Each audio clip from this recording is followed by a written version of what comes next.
విజయవాడ, అమరావతిలో అద్భుతమైన 3 BHK 4 BHK apartments gated కమ్యూనిటీలో సంక్రాంతి స్పెషల్ ఆఫర్ కోసం కింద డిస్క్రిప్షన్ ఉన్న కాంటాక్ట్ నెంబర్కి వాట్సాప్ కాల్ చేయండి. రామకృష్ణ గారు నమస్తే సార్. నమస్కారం కార్తిక్ గారు. నమస్కారం sir, good morning. Good morning. జడ్జిగా చేశారు కాబట్టి మీకే ఇది బాగా తెలుస్తుంది. జగన్ కేసులు కొత్త ధర్మాసనానికి బదిలీ అయినాయని నేను పేపర్లో న్యూస్ చదివాను. అసలు అంటే ఈ కొత్త ధర్మాసనానికి బదిలీ అవ్వడం వల్ల ఆయన కేసుల్లో ఏదన్నా వేగం పుంజుకునే అవకాశం ఉందా? ఒక ప్రశ్న. రెండవది, అమిత్ షా ఆంధ్రప్రదేశ్లో పర్యటిస్తున్నప్పుడే ఇది జరిగింది సింబాలిక్గా, కాబట్టి ఇక్కడ ఇక కేసులు వేగం పుంజుకుంటాయి అని కూడా ఇంకొక ఊహాగానం నడుస్తోంది. అది పగటి కలేనా లేదా ఏమన్నా అవకాశం ఉందా? చెప్పండి సార్. కార్తిక్ గారు, ఇది వాస్తవమే.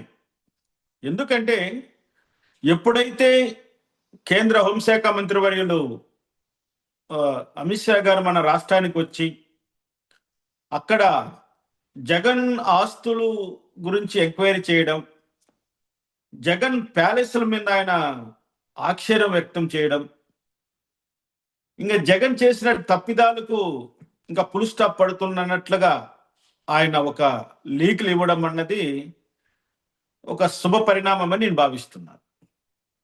అందులో భాగంగానే ఇప్పుడు సుప్రీంకోర్టులో మామూలుగా బెంచ్ మారడం అన్నది సర్వసాధారణంగా అప్పుడప్పుడు జరుగుతూ ఉంటుంది. కానీ కొన్ని సందర్భాల్లో ఏదైనా జరిగినప్పుడు దాని వెనక ఉన్నటువంటి కారణాలను కూడా ప్రజలు విశ్లేషిస్తారు, న్యాయకోవిదులు విశ్లేషిస్తారు. ఎప్పుడైతే అమిత్ షా గారు ఆంధ్రప్రదేశ్కి వచ్చి జగన్ సంబంధించిన అక్రమాస్తుల గురించి ఎంక్వైరీ చేయడము, ఆయన కొన్ని మాటలు మాట్లాడిన ఆ మరుక్షణము ఇక్కడ సుప్రీంకోర్టులో జగన్ అంటే రఘురామకృష్ణరాజు చేసినటువంటి పిటిషన్ విచారణ చేస్తున్నటువంటి జస్టిస్ అభయ్ ఎస్ ఓకా బెంచ్ నుంచి జస్టిస్ నాగరత్న గారి బెంచ్కి రావడం కొంచెము ఏదో అనిపిస్తుంది. ఏదేమైనప్పటికీ గత 12-13 సంవత్సరాల నుంచి జగన్ గారి కేసులో పురోగతి లేదండి. ఇది వాస్తవం. ఎవరు కాదన్నా కాకపోయినా ఇది వాస్తవం. పురోగతి లేదు. ఏ కేసుల్లోనూ ఇటువంటి అంటే ఇంత ఇదిగా, ఇంత నిదానంగా, ఇంత నత్త నడకతో ఏ కేసులు విచారణ జరగదు. మరి ఇప్పుడు ఒక జగన్మోహన్ రెడ్డి విషయంలోని ఈ విధంగా జరుగుతుండడంతో ప్రజల్లోనూ మిగిలినటువంటి న్యాయశాస్త్ర చదువుకున్న వాళ్ళలోనూ కొంచెం క్రిమినల్ నాలెడ్జ్ ఉన్నటువంటి ప్రతి ఒక్కరిలోనూ ఒక ఆశ్చర్యము కనపడుతుంది. అంటే ఏదో అనుమానము బయలుదేరింది అందరి మదిలో. ఏమైనా కేంద్రం ఏమైనా జగన్మోహన్ రెడ్డిని సేవ్ చేస్తుందా? జగన్మోహన్ రెడ్డికి కేంద్రంలో ఉన్నటువంటి పెద్దలకు ఏదైనా చీకటి ఒప్పందాలు ఉన్నాయా? వాళ్ళు ఏమైనా ఇతన్ని కోర్టు కేసుల నుంచి కాపాడుతున్నారా? లేకపోతే ఎందుకు ఇంత అసాధారణమైనటువంటి జాప్యం జరుగుతుందంటూ చర్చలు కూడా చాలా చూస్తున్నాం. ఇటువంటి సమయంలో ముఖ్యంగా ఒకప్పటి మన లోకసభ సభ్యులు, ఇప్పుడు మన గౌరవనీయ డిప్యూటీ స్పీకర్ గారు అయినటువంటి రఘురామకృష్ణరాజు గారు సుప్రీంకోర్టులో కేసేసి ఆయన ఏమంటాడు? జగన్ కేసులు సంవత్సరాల తరబడి విచారణకు నోచుకోవట్లేదు, న్యాయమూర్తులు మారిపోతున్నారు, కానీ వాదనలు విన్న తర్వాత ఆర్డర్స్ ఇవ్వకుండా 5 న్యాయమూర్తులు మారిపోయారు.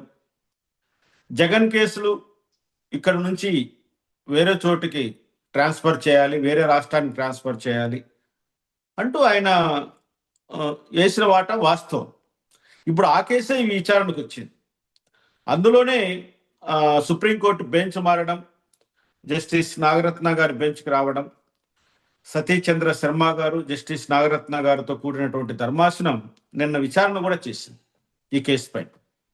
ఆ విచారణ సందర్భంగా రఘురామకృష్ణరాజు గారి లాయర్ అయినటువంటి బాలాజీ శ్రీనివాసన్ కొన్ని అభ్యంతరాలు కోర్టు ముందర ఉంచారు.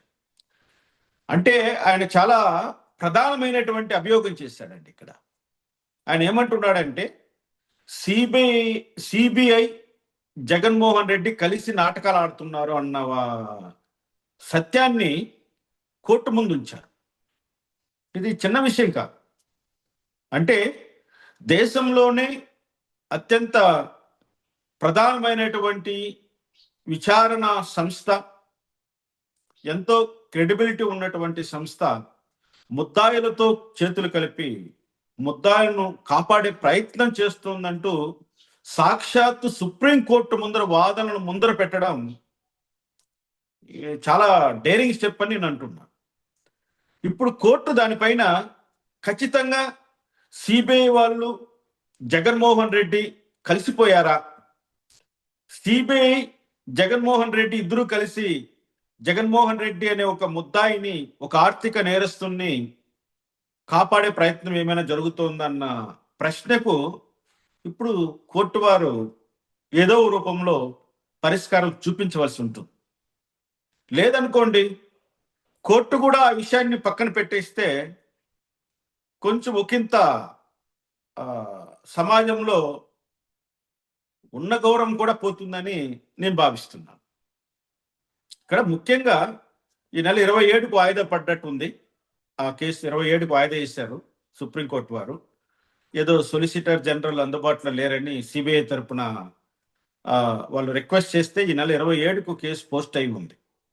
మరి 27వ తారీఖునైనా సిబిఐ వాళ్ళు వాస్తవాన్ని అంగీకరించి జగన్మోహన్ రెడ్డి చాలా ఇన్ఫ్లుయెన్స్ కలిగినటువంటి వ్యక్తి, జగన్మోహన్ రెడ్డి ఈ కేసులు 12-13 సంవత్సరాల నుంచి నిజంగానే పురోగతికి నోచుకోలేదు, ఇంతవరకు ఒక డిశ్చార్జ్ పిటిషన్ కూడా కోర్టు డిస్పోజ్ చేయలేకపోతున్నాయి, న్యాయమూర్తులు ఆర్గ్యుమెంట్ వింటున్నారు, ఆర్డర్స్ చెప్పకుండా ట్రాన్స్ఫర్ అయిపోతున్నారు.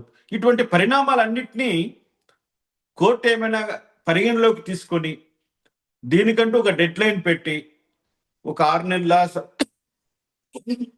ఒక సంవత్సరమా ఏదో రూపంలో జగన్మోహన్ రెడ్డి అత్యంత అవినీతిపరుడా, లేకపోతే జగన్మోహన్ రెడ్డి నిజంగానే నిజాయితీపరుడా, జగన్మోహన్ రెడ్డి ఏ తప్పు చేయలేదా, లేదా జగన్మోహన్ రెడ్డి తప్పు చేశాడా అన్న అంశాన్ని ప్రజలకు తెలియజేస్తే ఈ న్యాయస్థానాలకు అందరము శతకోటి వందనాలు చెప్పొచ్చండి కార్తీక్ గారు. చూద్దాం సార్, ఈ ఇప్పుడైనా కాస్త కదిలి అయితే జగన్మోహన్ రెడ్డి గారు కడిగిన ముత్యంలా తిరిగి రావాలి, లేదా ఆయన కరుడుగట్టిన ఒక ఆర్థిక ఉగ్రవాది అని నిరూపితం కావాలి. ఈ రెండిట్లో ఏదో ఒకటి జరగాలని కోరుకుందాం. ఇది చూసి చూసి చిరాకు వచ్చేస్తుంది, నేను ముసలోడిని అయిపోతానేమో ఇలాగే కంటిన్యూ అవుతూ. సరే సార్, ఇంక వదిలేద్దాం. ఇది జడ్జి మన ధర్మాసనానికి వదిలేద్దాం. ఇంకా ధన్యవాదాలు సార్. ఓకే, ధన్యవాదాలు.